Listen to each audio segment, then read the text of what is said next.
Et bonjour les amis, voilà, donc on va un peu faire une petite visite à Royer. Je vais vous parler de cette grande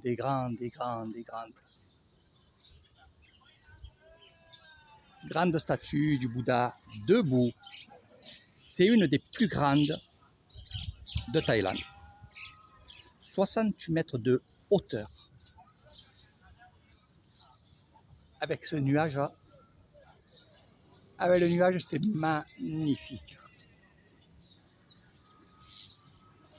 Ce temple est dans la ville de Royer, où nous avons aussi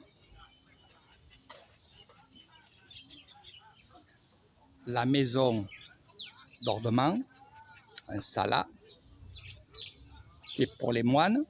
C'est quand ils vont devenir moines pour X temps. Ça, je ferai une autre vidéo pour vous expliquer pourquoi, comment et combien de temps. Donc les moines qui vont devenir moines, justement, les hommes qui vont devenir moines, vont aller donner l'ordement ici. Donc la bénédiction des moines qui sont déjà là, et ils vont avoir une cérémonie à faire avec les moines pour devenir moines eux-mêmes. Ici, nous avons un temple qui est dessous. On va aller, bien entendu, voir tout ce qui se passe dessous. Et cette statue-là, eh oui, c'est la plus grande de Thaïlande. Le plus grand Bouddha debout de Thaïlande est à Roae. Et on va aller découvrir ça ensemble. Beaucoup de gens, tous les jours, vont venir. La plupart des gens vont venir donner des offrandes, puisque vous avez vu certainement les vidéos des offrandes. Mais pelai, ni. สวัสดีครับลูก เราทำงานวิดีโอ après falando falando TV français. C'est grave. Ouais. Voilà, donc vous avez la petite fille qui est venue avec sa maman et son papa faire des offrandes. Donc vous avez vu les offrandes qui sont là placées sous les pieds du Bouddha. N'oubliez pas que les pieds du Bouddha sont très importants, même les pieds des grands-mères, des grands-pères, des mères et des pères. Ça, je vous ferai une autre vidéo pour vous expliquer tout ça. Donc ici, vous voyez que c'est très très joli. Mais il faut savoir une chose, c'est que cet endroit-là est vraiment extraordinaire, a beaucoup de vibrations, beaucoup de lumière aussi et beaucoup de tombes. Oui, parce que tout autour, c'est un cimetière.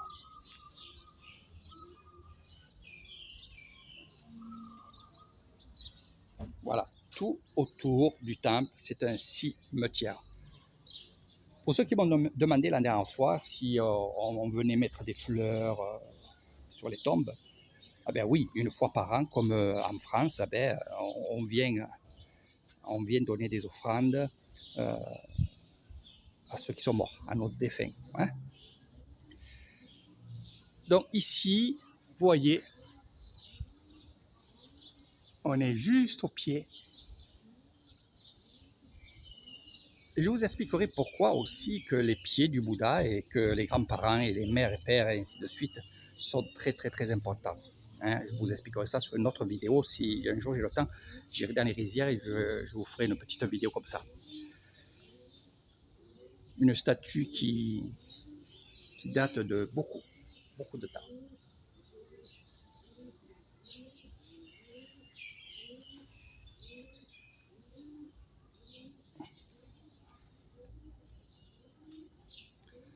Quand vous voyez des statues comme ça, pour ceux qui veulent savoir, ici c'est un moine, ici c'est Bouddha.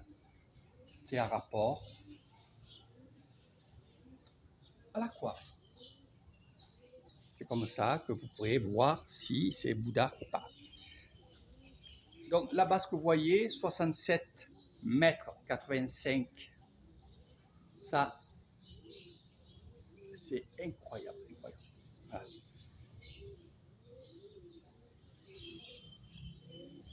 En fait, le Bouddha, il fait 59 mètres 20 de hauteur. avec son socle, ça fait à peu près 67 mètres 85 exactement, c'est-à-dire du bas jusqu'en haut. La pirogue d'encens, ça aussi c'est symbolique, hein, évidemment. Les pirogues, c'est incroyable. Ici, nous avons les statues des rois qui s'arrêtent au roi 9, Rama 9. Je disais que pour les personnes ici, on ouvre ce temple-là parce que c'est fermé, évidemment, pour pas que les animaux aillent ici là.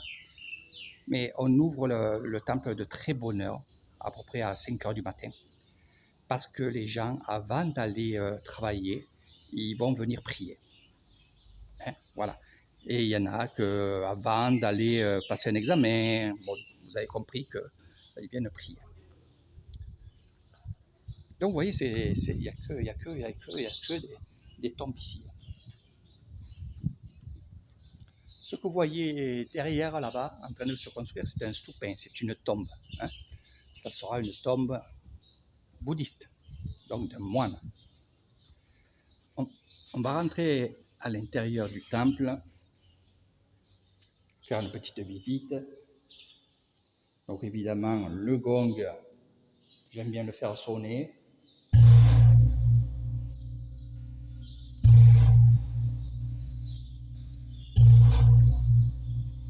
Ça permet d'avoir des bonnes vibrations et justement le mauvais va partir parce que ces vibrations-là qui sont bonnes, évidemment, on va faire partir le mauvais. Voilà. Vous verrez, avec la caméra c'est pas trop bien, mais vous verrez des moines qui sont morts et à qui on a fait une statue de Sira.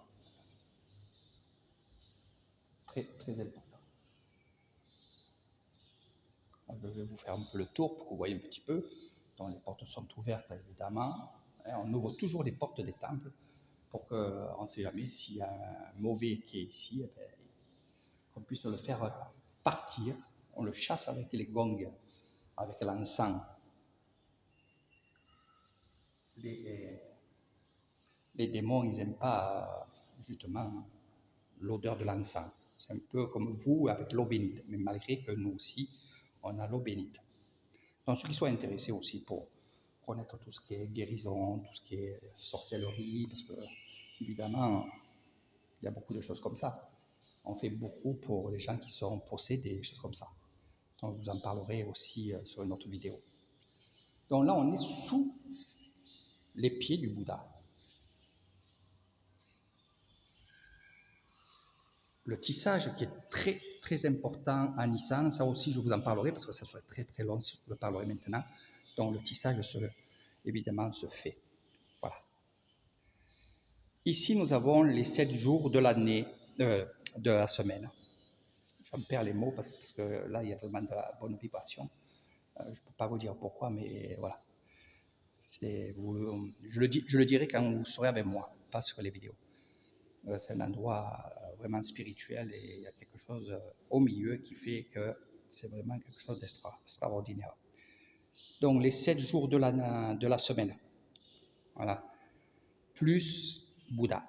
Donc vous verrez, il y aurait, des fois il y a 9 statues, hein, ça il faut le savoir, des fois il y a 9 statues, je ne sais pas pourquoi, même eux ils ne le savent pas, c'est comme ça.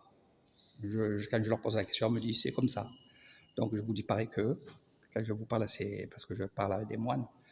Donc 7 jours de la semaine, plus Bouddha. Donc ça en fait 8. Et des fois, vous pouvez en trouver 9. Il y en a qui m'ont dit, Eric, moi j'ai vu, il y en avait 9. Mais je sais. Dans le tissage, les veines de Bouddha. C'est avec ça que toutes les bonnes vibrations vont rentrer en vous et vont ressortir pour rentrer dans d'autres personnes et ainsi de suite. Alors imaginez-vous que dans ce tressage de veines, moi j'appelle ça les veines du Bouddha, imaginez-vous que tout le monde est relié à tout ça. S'il y a, je sais pas moi, 200, 300 personnes ici et qui sont tous reliées à Bouddha et que ces 200 personnes, justement, prie pour le bonheur, eh bien, vous aurez que du bonheur amplifié en 200, 300 fois. Vous comprenez? Et c'est exactement ça. Et bien sûr, c'est relié à Bouddha. Donc, on va prier Bouddha, on va lui demander beaucoup de choses à Bouddha. Et lui, il va faire sa bénédiction, justement, avec ces veines-là. Donc, ça serait long pour vous expliquer un peu tout ça. Quand vous serez avec moi, je vous parlerai de pas mal de choses comme ça. La main levée, évidemment, la statue du Bouddha qui est ici, la statue, je vais vous la montrer, c'est celle que vous voyez en dessus moi, hein, la grande statue. Regardez, elle a sa main comme ça. Voilà. Donc elle a sa main comme ça et c'est relié, justement, ces cordons sont reliés à Bouddha. Allez, on va sortir, vous montrer des choses. Alors, comment ça se fait ici? Vous mettez un petit billet, vous mettez une offrande, et la roue va tourner, tourner, tourner, tourner, ça va s'arrêter à un numéro. Quand ce numéro est allumé, ici, vous avez des petites fiches avec les numéros, c'est-à-dire le 23, ben, vous prenez un papier, voilà, et ça va vous dire la bonne aventure. Si vous allez être bien, si dans quelque temps vous allez être malade. Donc c'est comme ça que aussi, on croit beaucoup à ça, hein, on croit beaucoup à ça, parce que tout est vibration, donc il faut quand même faire attention. Pourquoi? Parce que si vous regardez quelque chose comme ça et qu'on vous dit, ah ben, vous ne serez pas bien dans quelques mois, ben justement, nous, dans les choses comme ça se dit, les moines le disent, mais il ne faut pas que vous ayez peur, parce que si vous ayez peur, ça va arriver. Mais si, en le sachant, vous prenez les précautions, vous allez prier, vous allez faire des offrandes, vous allez, dans votre village, faire des bonnes actions, eh bien justement, vous allez enlever ce mauvais sort. Voilà, il faut comprendre comme ça. On va sortir, et je vais vous montrer ce que vous voyez à travers cette fenêtre-là. Tiens.